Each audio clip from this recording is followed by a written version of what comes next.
Hey everyone, in this video, I'm going to show you on how you can transfer money from ADCB to GCash.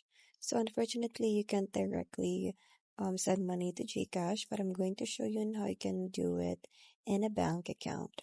So let's first start by opening the application, and then once you're here, go ahead and tap on the transfers, which is in the middle button. So you just have to click on that one. And then from here, you just have to tap on new beneficiary. So since we're going to be adding a new beneficiary from the Philippines for the bank account. So in here, you just have to choose the country. So you just have to click on that downward arrow and then select Philippines.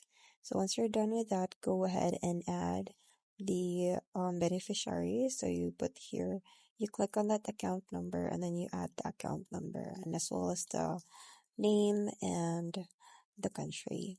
So once you're done, just tap on confirm at the very bottom. I mean the continue.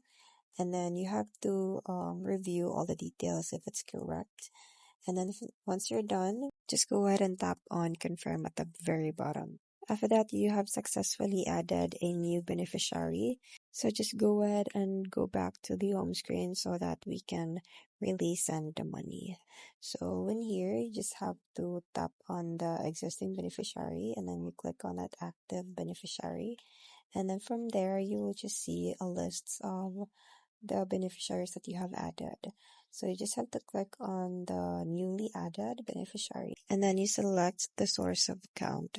So you just have to click on the current account, but it depends on you.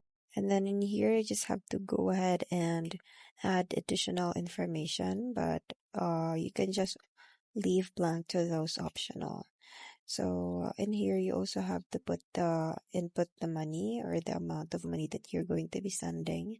So you just have to click that. Once done, go ahead and tap on the continue button at the very bottom. Once you're done with that, go ahead and review all the details. Make sure those are correct. And then scroll all the way down to tap on confirm at the very bottom. And now you will just wait for the OTP. So once you receive the OTP, you just have to go ahead and input the number. Once you're done with that, your transfer is now successful. So that's pretty much it. I hope you find this video helpful.